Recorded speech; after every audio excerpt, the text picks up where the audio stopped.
Nada melhor que esse friozinho da serra, assim, no fim da noite de domingo, para a gente conversar um pouco sobre o que eu venho falando sempre, que é o problema das urnas eletrônicas, como a questão medular dessas eleições, e que o Moraes queria que ficasse apartado, como se já tivesse normalizado o absurdo de não se poder questionar uma urna, como se ela fosse um totem civilizacional, né? Um totem constitucional, aliás, né? Estivesse dentro da nossa Constituição o culto a uma máquina que não pode ser questionado, um dogmatismo, né? Um fideísmo distópico para com as urnas eletrônicas. Ou seja, o átomo semente da democracia não pode ser questionado. E você encontra num voto do Alexandre de Moraes, lá no processo do golpe, 54 vezes a palavra desacreditar.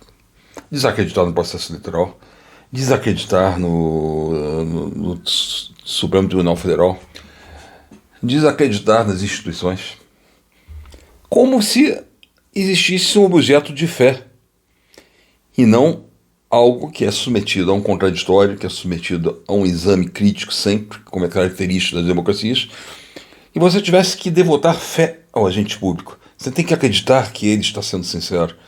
Ou seja, você não tem o direito à suspeita injustificada. Eu só tenho direito de suspeitar. Por quê? Porque eu tenho direito à transparência, que é o que está consignado no artigo 37, no caput da Constituição. Então eu não preciso ter fé, não preciso acreditar em ninguém. Mas então imagine você a seguinte cena. O Marco Rubio adentra no Salão Oval e diz: o Brasil não aceitou nossa vigilância sobre as urnas, recusou nosso embaixador, que disse que ia trabalhar por eleições livres no Brasil. As Big Techs vão ser censuradas. Aí, o nosso presidente, aliás, o Donald Trump, o que ele faz? Ele olha cabisbaixo e fala, triste, né? Quase murmurando: puxa, que pena. Então perdemos o Brasil para a China. Vamos ter que aceitar que a China domine metade da América Latina. Eu estou muito triste. Mas o que fazer?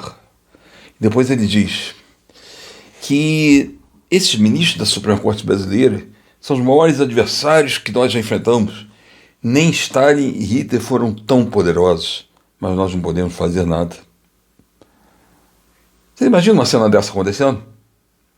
É hilário, né? Você pensar que o presidente da maior potência do mundo, ainda mais sendo quem é, Donald Trump, vai baixar a cabeça para essa besteira. É claro que ele vai continuar que nem um rojão. E a minha previsão é que a coisa aqui vai ser muito mais escalonada, muito pior do que foi com a Venezuela, do que foi com todos os estados, porque ele não tem tempo para armar aqui uma escada. Ele mesmo interrompeu essa escada quando ele, por causa das terras raras, suspendeu a Magnitsky. Isso foi um erro cabal, mas também assegurou lá com o estado de Goiânia e outros meios, ele assegurou um fornecimento dessas terras raras. Dizem, ouvi dizer por aí, que já estão fazendo uma tecnologia que não vai mais precisar delas, né? E a China tem 90% do refino no mundo e tem 50% das terras raras no Brasil.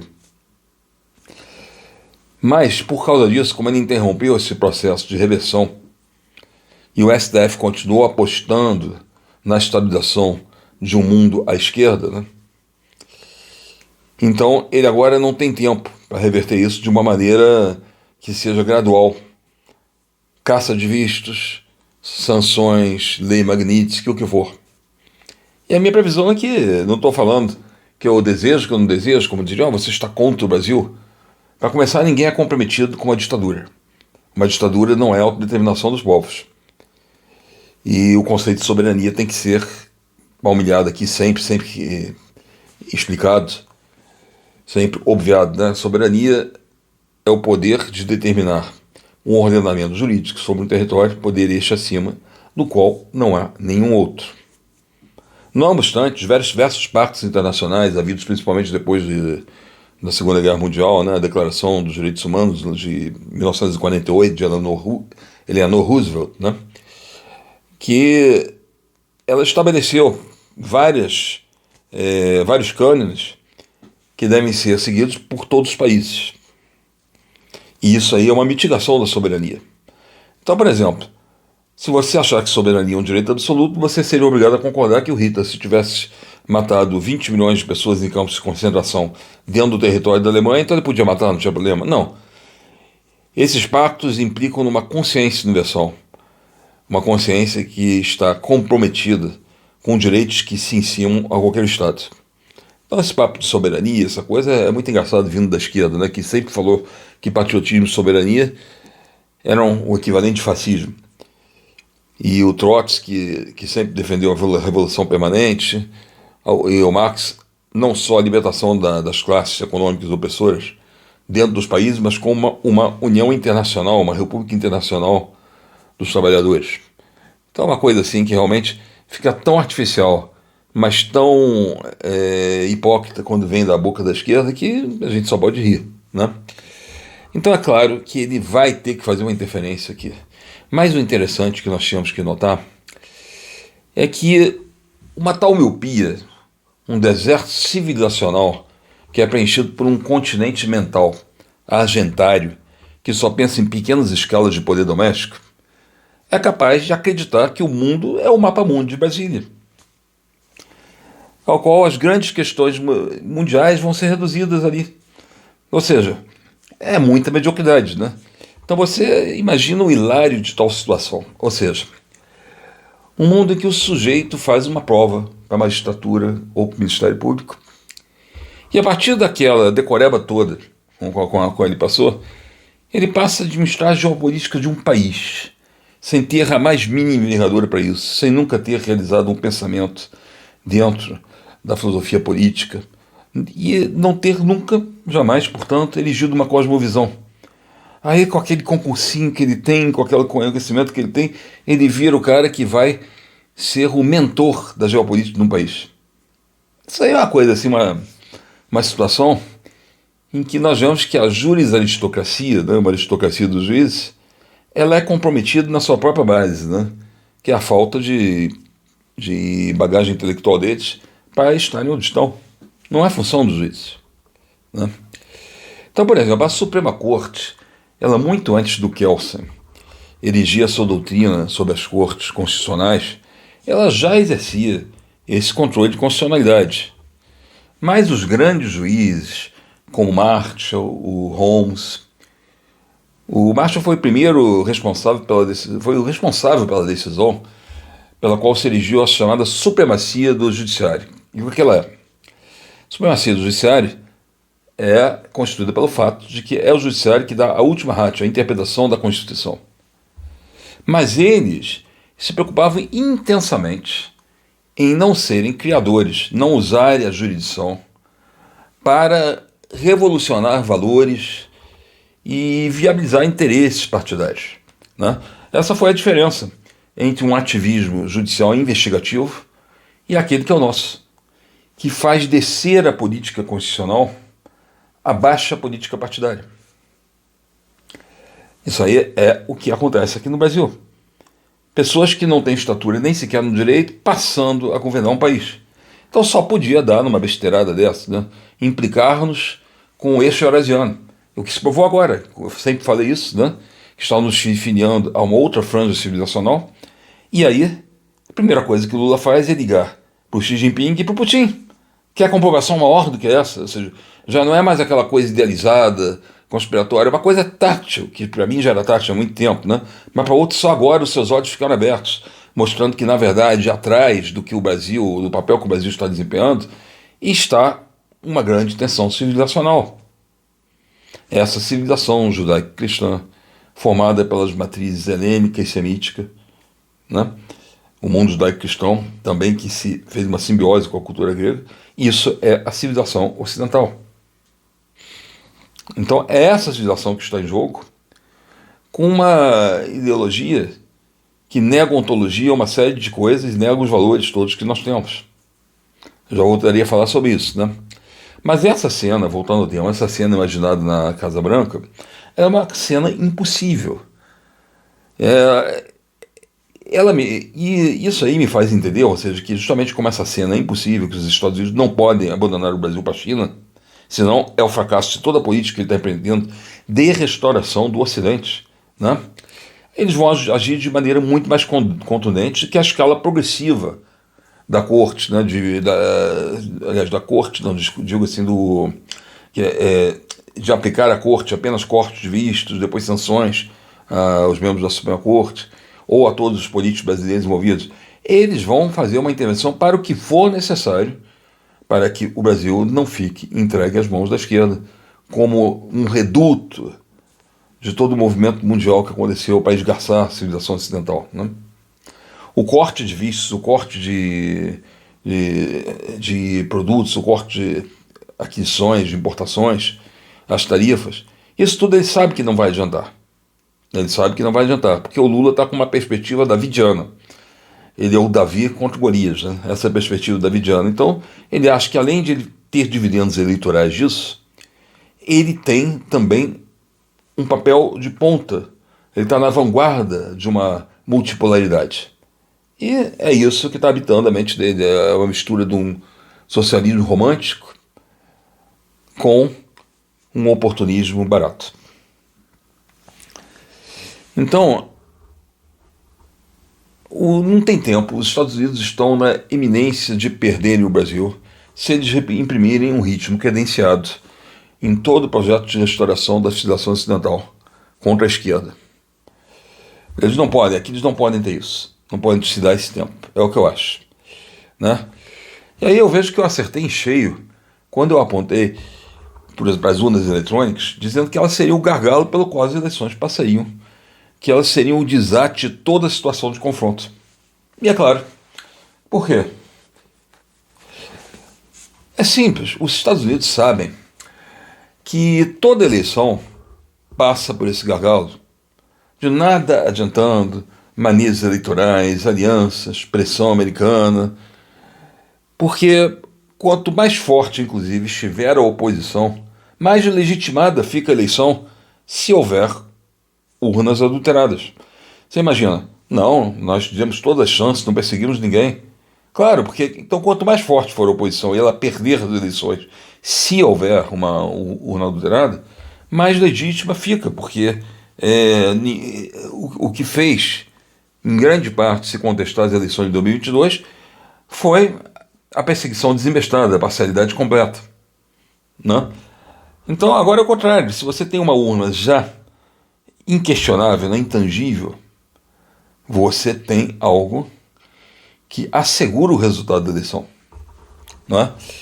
Então ela ia se tornar isso mesmo. Eu sempre pensei isso, ou seja, aquele documento da CIA falando das Smart Martin, que eu não sei como é que, não estou me lembrando do nome agora, mas mostrava o seguinte, né?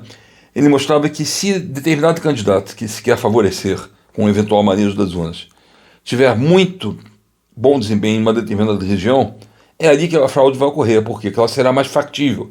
Se você vir um número imenso de votos dele ali, não vai parecer fraudulento. Então, essa era uma estratégia.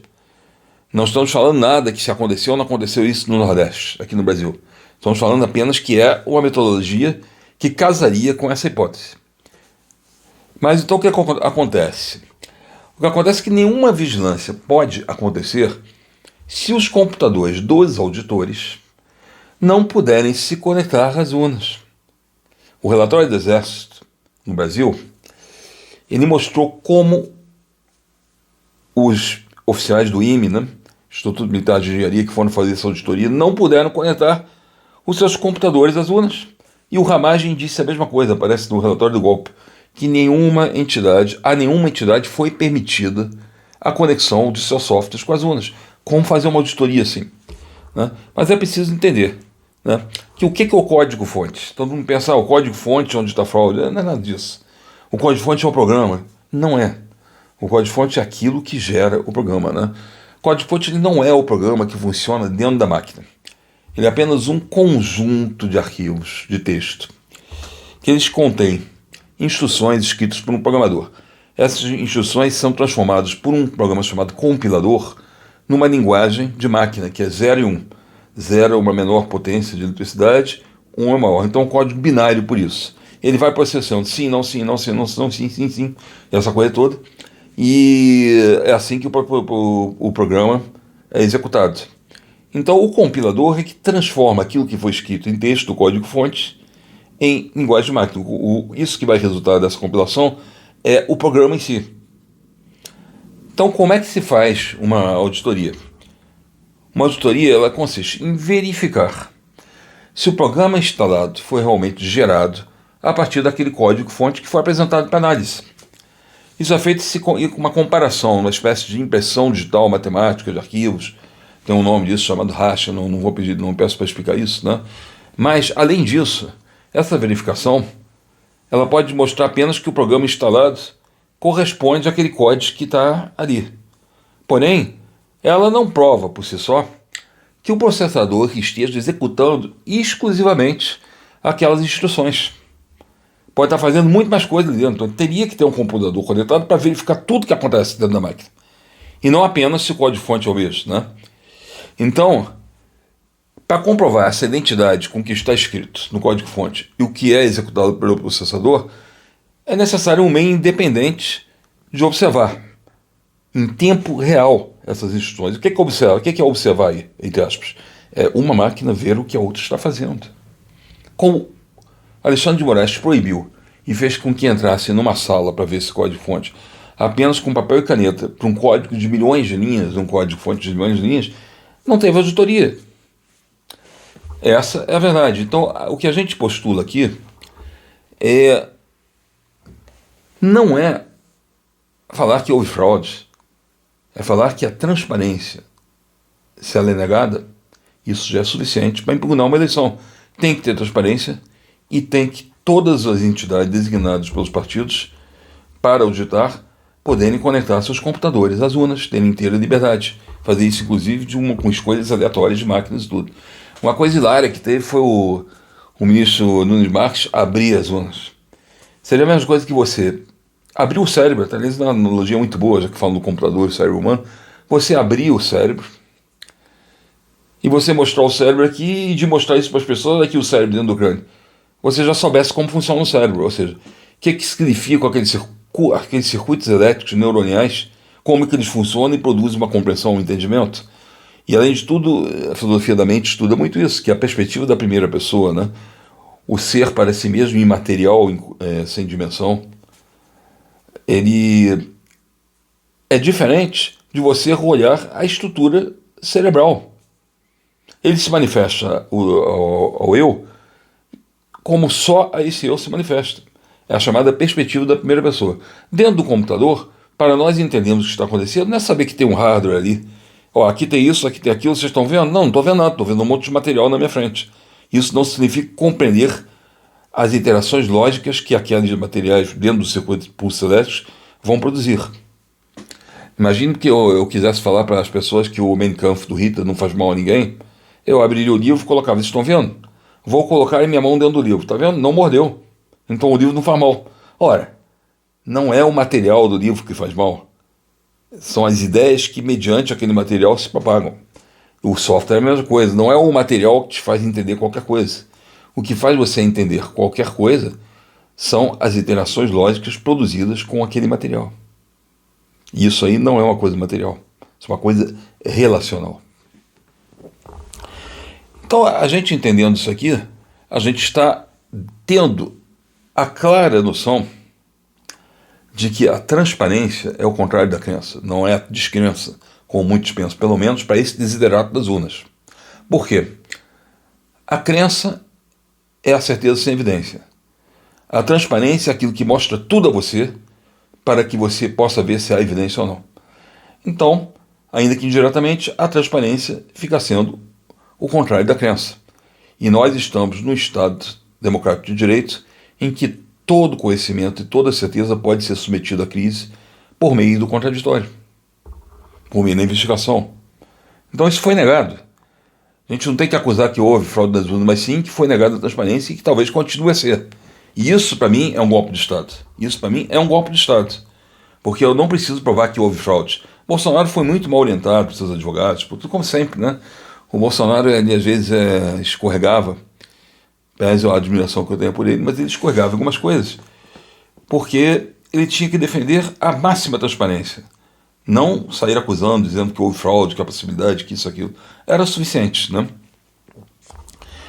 Bem, agora a gente tem que voltar a perguntar, voltar aqui para a questão das urnas e dizer por que o Lula começou a vetar a vinda de observadores, primeiro com o Darren Bury, depois esse, acho que é Daniel Pérez, o nome do embaixador, que disse que ia lutar aqui por uma eleição transparente.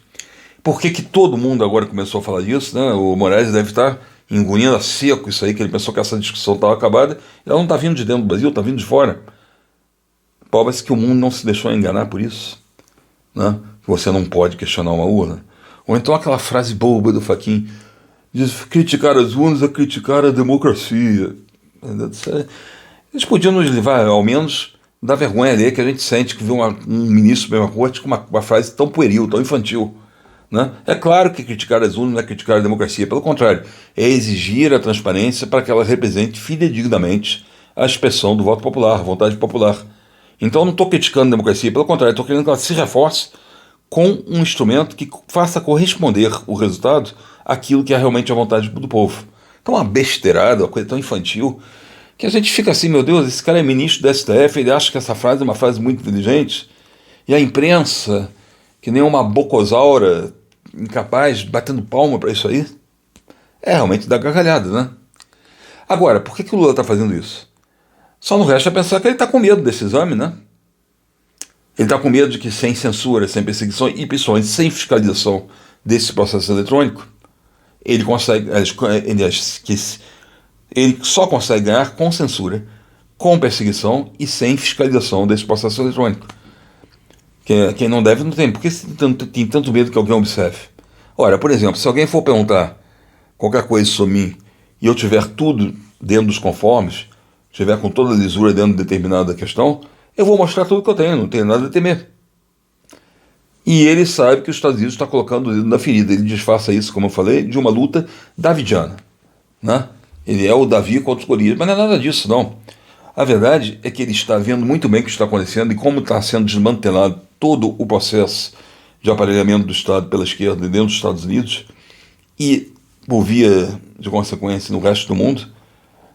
E ele está vendo que agora ele tem gás, de qualquer maneira, que pode ser a última chance, durante décadas, da esquerda se restabelecer aqui. E, evidentemente, daquilo que mais interessa a ele, é ele permanecer no poder, né?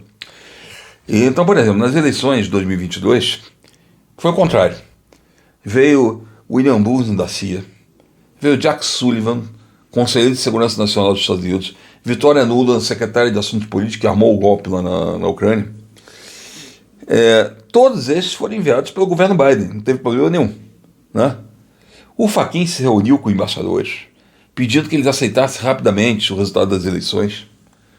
E foi daí que o Bolsonaro quis falar com os embaixadores também, mas só o Fachin, que não é representante do Estado, que o Estado é representado pelo chefe do Executivo, ele foi se reunir com os embaixadores, unicamente se valendo da sua posição de presidente do TSE. Enquanto que o presidente, se reunindo com os embaixadores, estava traindo a nação. Porque estava dizendo, preste atenção nas eleições, ajuda a fiscalizar isso. Só que o mundo vivia um outro tempo, né? Donald Trump ali estava sendo demonizado, e a esquerda estava falando da volta dos fascismos, essa besteirada toda que conseguiram esculpir na mente das pessoas, assim como a coisa da Covid, né? Que agora com as revelações do FOSS mostrou que não éramos nós, os bolsonaristas, não éramos negacionistas, e sim esses outros que eram fanáticos, histéricos e, sobretudo, doutrinados, né? Então, a gente já teve o Barroso, né? O Barroso, ele pediu ajuda, confessou que ele pediu ajuda ao governo dos Estados Unidos, né? Para isso, né? E isso aí é outra coisa, assim, né? E que Barroso, ele falou, deixa eu ver se eu tenho aqui escrito. Peraí. Barroso diz que os Estados Unidos tiveram um papel decisivo para evitar golpe no Brasil. Publicação no UOL, 13/5/2025. Bom, então é nesse ponto de confluência entre as urnas e o manejo anti-ocidental, a saber, uma ideologia que vem a erodir as bases helênicas e semíticas da nossa civilização, que está enfechada com esse manejo das urnas, né? Uma ideologia que quer negar a ontologia, como falava ao começo, né? Quer negar a ontologia, os valores, nada tem um suporte de verdade, é tudo construto social, e quer negar todas as nossas bases, todas as nossas origens metafísicas, né? Eu digo nos conceitos, né? Que geraram assim, o arcabouço moral ocidental, né? E ela quer decapitar tudo isso em nome de um fluxo unicamente lógico e espacial, ou seja, só existe uma relação lógica, a linguagem é só uma expressão da relação lógica, o mundo é apenas o que acontece no espaço, é a relação das coisas materiais, né? E contra isso vem alguém que quer levantar essa civilização porque ela dá ao indivíduo uma consistência autocentrada e que ele não é apenas um homem-massa, um homem sumido nesse coletivo que está dentro do tempo-espaço, que ele tem uma conexão com algo superior. E isso é necessário para os Estados Unidos, porque é através do fortalecimento do indivíduo, do livre pensamento, que ele pode se opor ao eixo totalitário, né? Logo, isso aí que a gente está falando, né, vem a propósito, fica muito claro, quando agora, prefeito da seção 301 de Relações Comerciais, o Trump vai muito mais além do que ele fala que vai manter as tarifas do Brasil, quando ele diz, é isso aqui, eu separei aqui. Membros do governo do Brasil também estão promovendo perseguição política contra o ex-presidente do Brasil, sua família e seus apoiadores, o que está contribuindo para o deliberado enfraquecimento do Estado de Direito no Brasil, para a intimidação politicamente motivada daquele país e para abusos contra os direitos humanos. Determinadas atividades, como a censura e a prisão pelo Supremo Tribunal Federal do Brasil de pessoas que exercem a liberdade de expressão, bem como a censura de conteúdo online, continuam a representar uma ameaça incomum extraordinária, cuja origem se encontra, no todo ou em parte, substancial, fora dos Estados Unidos, à segurança nacional. Continua a representar uma ameaça incomum extraordinária, cuja origem se encontra, no todo ou em parte, substancial, fora dos Estados Unidos, a segurança nacional, a política externa e a economia dos Estados Unidos.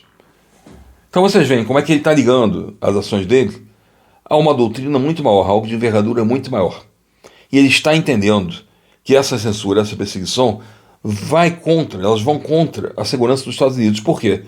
Porque, a longo prazo, isso vai se transformar num eixo civilizatório que vai se instalar no entorno geográfico dos Estados Unidos, contrário a ele. Então vocês não tenham dúvida que ele não vai deixar isso acontecer. Se ele deixar isso acontecer, é porque ele está ficando esquizofrênico. Ele está defendendo uma coisa para a Europa, criando o escudo das Américas e deixando o país mais perigoso, o maior de todos, que é essencial para a China, livre, para fazer o contrário aqui. Não tem como, assim, não vejo como ele ficar só nisso. Sei até que o Paulo Figueiredo uma vez falou que vão ser esse tipo de ações, mas eu não acredito nisso não. Eu acho que ele é capaz sim de mandar uma esquadra para cá.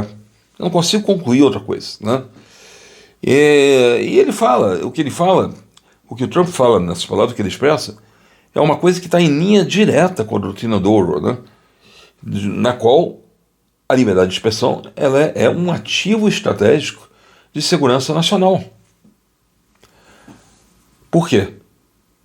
É mediante a liberdade de expressão que o indivíduo autocentrado em si mesmo encontra seu desenvolvimento integral e se opõe a um manejo totalitário. A tentativa de estabelecer estados totalitários e estados onde existe o homem massa, onde todo mundo é guiado que nem rebanho. E é isso que a imprensa tenta fazer aqui. A imprensa é uma imprensa prostituta, como nós sabemos, mas ela não consegue ver isso, que é composta de mais um leque de idiotas que não vê que está ajudando a fundar seu próprio país naquilo que degradou toda a civilização europeia, metade dela do leste europeu, e que não dá certo em lugar nenhum. Ele está ajudando a isso, enquanto está do outro lado uma força tremenda dos Estados Unidos para nos livrar disso. E para livrar a si mesmo, é claro, porque isso faz parte da segurança dele. Porque se em determinado momento todos os países ficam dominados pela esquerda, os Estados Unidos ele fica sozinho. Aí sim que sua economia vai se debilitar, suas forças armadas, aí sim. Então os Estados Unidos sabem onde está pisando perfeitamente. Eles sabem que esse regime que o Lula defende está na contramão da projeção de poder dos Estados Unidos. Ele não vai deixar que se interrompa a exportação dele de democracia como projeção de poder. Ele não vai deixar isso acontecer. E ele vai intervir aqui. Ele não tem outra medida para mim. Qualquer coisa fora disso, para mim, é assim uma contradição tremenda, né? Tremenda. A presença de um inimigo como a China no Brasil, a dominância econômica dela no Brasil, ela é de por si só um perigo incalculável para a hegemonia americana e para a hegemonia do Ocidente. Então, por exemplo, na doutrina Doral, para terminar esse vídeo, nós podemos ler essas duas frases aqui, olha. Os Estados Unidos não tolerarão a consolidação de esferas de influência hostis em seu próprio entorno geográfico. A presença econômica, tecnológica e militar da China na América Latina constitui um desafio estratégico emergente.